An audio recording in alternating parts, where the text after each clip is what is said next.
कहानी ममता की है। बचपन से ही घर में ये एहसास दिलाकर पाला गया कि औरतों को बोलने का हक नहीं है। अरे ममता, जरा जल्दी जल्दी हाथ चलाओ। रोज ऑफिस में देर पहुंचता हूँ तुम्हारे कारण। लेकिन आपका सारा खाना पैक और तैयार भी है। अरे जबान जितनी चलाती हो उतना अगर हाथ चलाती ना तो शायद घर को अच्छे से मैनेज कर पाती। क्या मतलब है? क्या नहीं मिला आपको? मोजे मोजे कौन देगा? ममता भागकर पति को मोजे देती है। वो हर किसी का ख्याल रखती, लेकिन उसके घर में रोज का रोना लगा रहता। अरे माँ, आज स्कूल में टीचर ने मुझे फीस के लिए डांटा।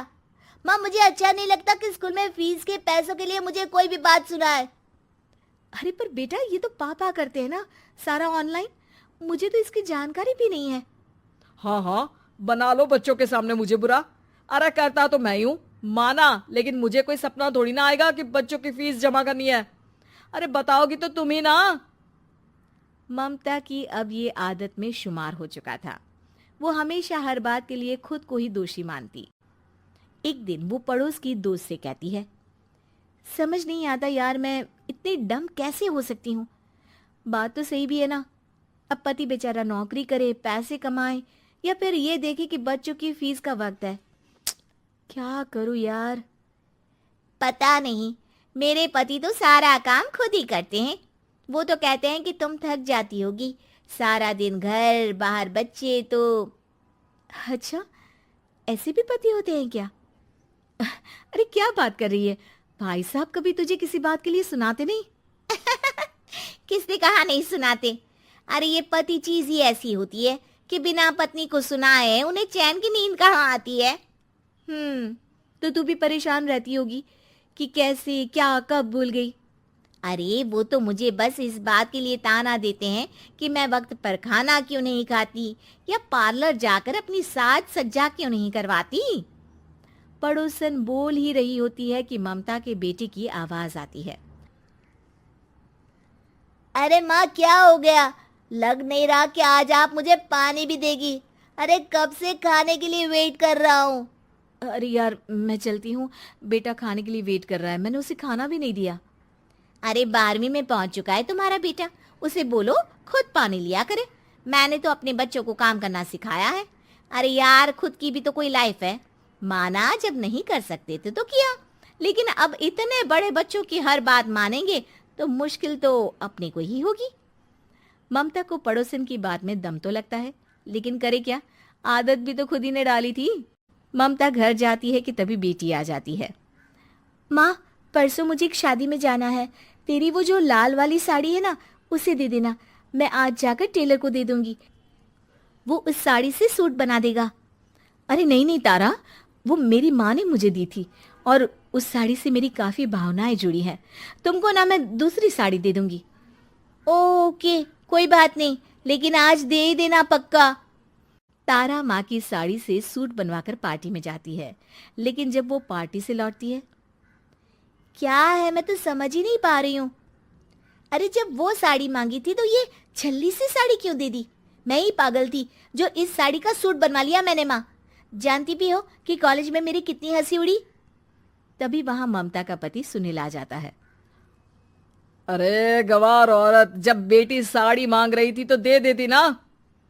अरे पापा, इनके तो इमोशंस जुड़े थे उस साड़ी से। ममता इतने सब के बाद भी कुछ नहीं बोलती। मेरी बेटी की बेइज्जती हो गई, मैं बिल्कुल बर्दाश्त नहीं कर सकता ये। मैं नहीं चाहता कि मेरी बेटी से कोई भी ज्यादा सुंदर लगे पूरे कॉलेज में। जी, वो पढ़ने में तारा बिल्कुल अच्छी नहीं है, उसकी पढ़ाई पर आप ध्यान दीजिए ना। अच्छा, अब तुम मुझे बताओगी कि मुझे किस पर ध्यान देना और किस पर नहीं। रमेश जैसा ही ये वाक्य पूरा करता है, ममता की बेटी और पति उस पर जोर जोर से हंसते हैं। अरे ठीक है ना, पता ही नहीं चला कि कैसे वक्त इतना बीत गया। अरे कैसे पता चलेगा माँ, हम लोगों के पीछे जो तू बैताल की तरह चिपकी रहती थी, तुझे कैसे वक्त का पता चलता। ममता को पहले सास ससुर, फिर पति और बच्चों की तरफ से इस तरीके की बातें सुनकर उसका मन बहुत दुखी रहता था। एक दिन, सुनो ना, बहुत दिनों से कमर के नीचे बहुत दर्द रहता है। कल मैंने देखा तो एक फोड़ा था। अरे ममता, एक बार अपने पति से बात करो, वो तुम्हारा फोड़ा डॉक्टर को दिखा देंगे। अरे नहीं नहीं, वो तो गुस्सा हो जाएंगे। अरे क्यों गुस्सा हो जाएंगे? तुमको दर्द है? हाँ, लेकिन वो यही बोलेंगे कि ऑफिस जाऊं या फिर तुम्हें लेकर डॉक्टर के पास। तो बेटे से ही बात कर ले। अरे वो तो मैं कर लूं, लेकिन फोड़ा है ऐसी जगह कि उसे बताते मुझे शर्म आएगी। लेकिन कुछ ना कुछ तो करना जरूरी है ना, ऐसे कब तक फोड़े के दर्द से तड़पती रहेगी? अब तो सोच रही हूँ कि इनसे बात कर ही लूं, वरना दर्द के मारे कहीं मर ना जाऊं। लेकिन शाम को, ममता, क्या किया तुमने आज? खाने के डिब्बे में कैसा खाना दिया था? दाल खराब हो गई थी। कब की थी? दाल तो मैंने सुबह ही बनाई थी, खराब कैसे हो गई? अच्छा सुनिए ना, मुझे कहना है कि अरे गरम दाल बंद करोगी तो ऐसा ही होगा ना। बेइज्जती हो गई सबके सामने मेरी। ऑफिस वालों ने ऐसा मजाक उड़ाया कि क्या बोलूं। कल से ठीक से खाना देना है तो देना, वरना खाना देना बंद कर देना। बाहर खा लूंगा मैं। ममता, जो पति से अपनी परेशानी बताने वाली थी, वो अब ये सोचने लगती है कि कल से पति को खाने में क्या दे। अगले दिन ममता थकी थकी सी हालत में, आप लोगों के लिए नाश्ता बना दिया है, खाना बनाने की हिम्मत नहीं है आज तो। रात भर सोकर थक गई है ना, इसीलिए तो खाना नहीं बना सकती। हिम्मत नहीं हो रही है, मैं बस सोने जा रही हूँ। बस मैडम को सोने का बोल दो, फिर देखो कैसे सोती रहती है। माँ, फिर वही पराठा सब्जी। अरे हमारे साथ के दोस्त एक से बढ़कर एक नाश्ता खाना लेकर आते हैं, आप तो बस। सभी घर से निकल जाते हैं, लेकिन जब शाम को बेटा घर आता है तो घर में अंधेरा रहता है। बेटा लाइट जलाता है। क्या माँ, तुम्हारा भी जवाब नहीं है बिजली का बिल बचाने के लिए? वो बोल ही रहा होता है कि सामने माँ जमीन पर लेटी मिलती है। वो उसके पास जाता है। अरे माँ, क्या हो गया माँ? तभी वहां पड़ोसन आती है। अरे बेटा, तुम्हारी माँ के पैर के पास एक फोड़ा है, जिसके कारण ये लगातार कमजोर होती जा रही थी। मैंने उसे पहले ही कहा था कि घर में बता दो, लेकिन तुम्हारी माँ किसी को तंग करना नहीं चाहती थी। तभी वहां डॉक्टर आ जाता है। अरे इनके ऑर्गन में दिक्कत है, कोई बात है जो इनके मन में खटक रही है। अरे नहीं नहीं, इसके मन में कोई बात नहीं है, कोई काम है नहीं ना इसके पास, सारा दिन बस घर में ही रहती है। देखिए, मैं तो ये नहीं जानता, लेकिन हाँ, इनके मन में हमेशा कोई बात रह जाती होगी, इसलिए उनकी ये हालत है। अगर आप समय से नहीं ले आते तो हो सकता था कि। अरे नहीं नहीं डॉक्टर साहब, हम पूरी कोशिश करेंगे कि वो ठीक हो जाए।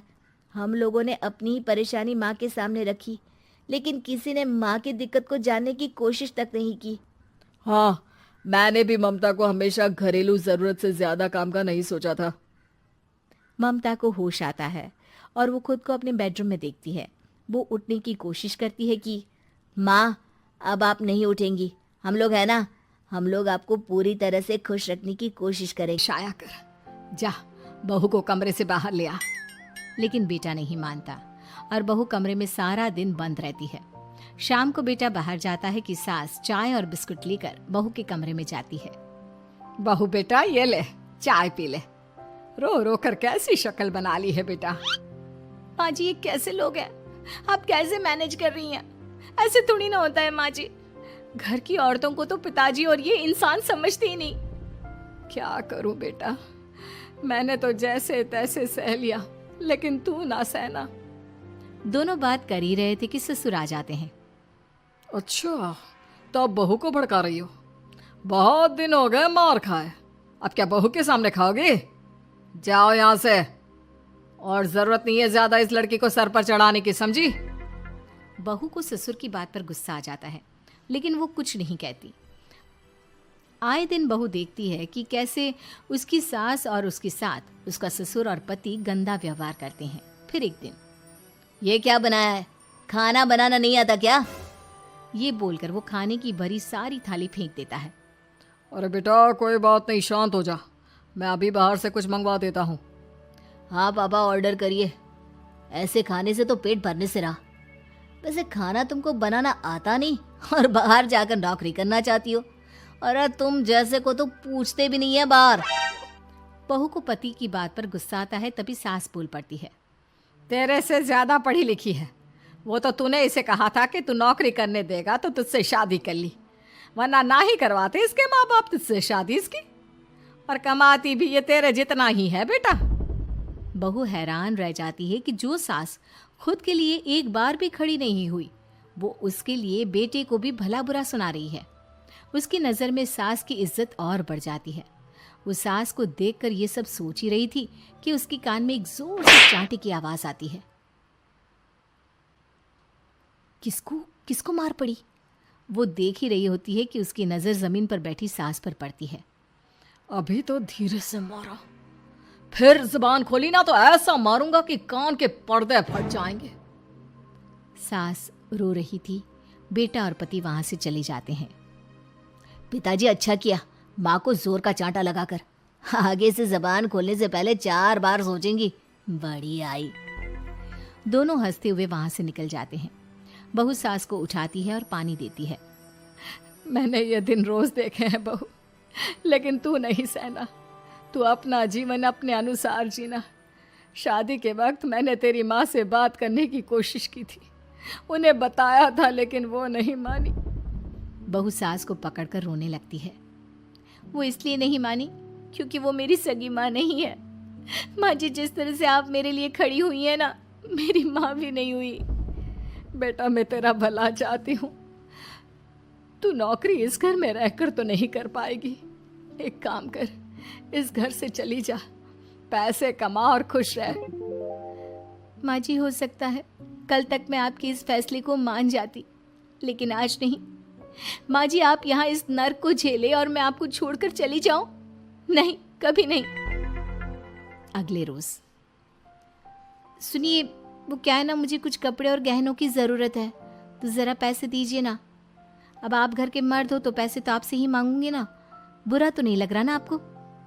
नहीं नहीं, बुरा क्यों लगेगा। ये लो कार्ड, कर लेना शॉपिंग। अगले रोज, बिजली का बिल आया है 10,000 का, भर दीजिएगा।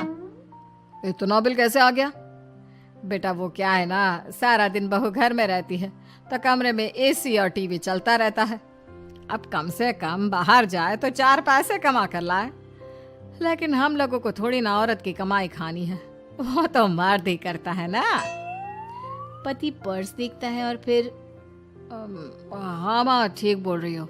खैर चलता हूँ, ऑफिस का वक्त हो गया है। पति ऑफिस से पिता को फोन करता है। पापा, घर के खर्चे तो बढ़ते ही जा रहे हैं, ऊपर से महंगाई आप देख रहे हैं। मैं सोच रहा हूँ क्यों ना मीना को नौकरी के लिए हाँ कर दूँ, 4 पैसे ही लाएगी ना घर में। वो तो तू ठीक बोल रहा है, लेकिन ये औरत की जात, कल को 4 पैसे कमाने लगे तो यह नहीं कि सर पर चढ़कर नाचे। हाँ पिताजी, बात तो सही है। वो तो आप हैं जो माँ को मुट्ठी में रखा है, वरना मेरी वाली तो। खैर, सोचते इस बारे में। शाम को पूरा परिवार साथ बैठा होता है। वो कल पनीर की सब्जी बनानी है तो थोड़े पैसे देकर जाना। और हाँ, कीर्तन भी रखा है संडे को, उसके लिए सामान की लिस्ट बना दी है, ले आना। पापा को दे दो, वो ले आएंगे। अरे पापा कहाँ से ले आएंगे, मेरे पास नहीं है पैसे वैसे। लो, पैसे ही नहीं है? मेरे पापा की जेब तो हमेशा नोटों से भरी रहती है। बेटा, लक्ष्मी को जो पूजता है ना, उसके पास लक्ष्मी रहती है। जो घर की औरतों को मारे पीटे, वो भला कैसे लक्ष्मी का लाभ ले सकता है? वाह वाह, क्या बात है, तो जबान खुल रही है तुम्हारी। लगता है भूल गई पुरानी मार और डांट, क्या? हाँ माँ जी, शांत हो जाइए। मैं नहीं देख सकती आपको मार खाता, और फिर हो सकता है कि मैं आपको बचाने आऊँ तो ये भी मुझे मारे। ठीक है बहू, मैं कुछ नहीं कहती, तू ये लिस्ट बस दे दे, मैं चली आराम करने। फिर अगले रोज, सुनिए जी, वो मायके जाना है। वो क्या है ना, शादी के बाद से गई नहीं, तो ट्रेन की टिकट बुक करवा देना। तो मैं भी तो साथ जाऊंगा ना तुम्हारे। तो ठीक है, फिर फ्लाइट की ही टिकट करवा दीजिए। वो क्या है ना, अच्छा थोड़ी ना लगता है आप पहली बार मेरे साथ जा रहे हो और हम ट्रेन से चले, ठीक है ना? पति ऑफिस जाता है, जहाँ उसका दोस्त कहता है, अरे क्या हो गया यार, परेशान सा दिख रहा है। तेरी तो नई नई शादी हुई है, भाभी परेशान कर रही है क्या? अरे नहीं यार, तू तो जानता है थोड़ी सी कमाई में घर चलाना मुश्किल हो रहा है। तू कैसे मैनेज करता है यार? कैसे क्या यार, तू जानता है ना मेरी बीवी रिया को, वो टीचर है, फिर घर में ट्यूशन करती है, साथ में बच्चे भी पढ़ लेते हैं। यार घर नाम की गाड़ी दोनों पहियों के साथ चलने से ही चलती है। वो भी कमाती है और मैं भी, और चल रहा है घर बस। पति को दोस्त की बात समझ में आती है, लेकिन पिता का ज्ञान कैसे भूल सकता था। भाई कल को सर पर चढ़कर नाचने लगी तो। शाम को घर आता है जहाँ उसकी बुआ और उसका बेटा बैठे होते हैं। अरे आ गया लल्ला, कैसा थका थका सा लग रहा है, सब ठीक है ना? नमस्ते बुआ, कैसे आना हुआ? कैसा है रमेश? भाई को तो भाई की याद ही नहीं आती। अरे नहीं नहीं भैया, याद नहीं आती तो यहाँ कैसे आता? ये लीजिए मेरी शादी का कार्ड, जरूर आना। पति कार्ड खोलता है। डॉक्टर रश्मि, अरे वाह, तेरी होने वाली बीवी डॉक्टर है। और क्या भैया, आपकी बीवी इंजीनियर तो मेरी डॉक्टर। तभी वहाँ सास आ जाती है। अरे जब घर में ही बिठाना है बेचारी को तो काहे का इंजीनियर है, तो काम वाली ही, घर का काम करती है और आराम। इतनी पढ़ी लिखी लड़की को घर पर क्यों बिठा रखा है? अरे बहू कहीं झोला छाप डिग्री तो नहीं लेकर आई है? पत्नी की बुराई सुनकर पति को गुस्सा आता है। नहीं बुआ, यूनिवर्सिटी टॉपर है मेरी मीना, और हाँ बड़ी कंपनी में काम भी करती है। बस शादी के बाद कुछ महीनों की छुट्टी ली थी, अगले हफ्ते से ऑफिस शुरू हो जाएगा। क्यों मीना? तभी ससुर आ जाते हैं। हाँ लेकिन फिर घर का काम कैसे होगा, और पैसे कमाने लगेगी तो सर पर। पिता की बात पूरी नहीं हुई कि बेटा, सर पर चढ़ने का हक है उसका पापा, पत्नी है वो मेरी, यानी मेरे घर की रानी, और रानियां तो सर का ताज होती है। क्यों मीना? मीना पति की बात सुनकर शर्मा जाती है। वाह बेटा, तू सही समय में समझ गया कि औरतों की इज्जत करने वाले घर में शांति और लक्ष्मी का वास होता है।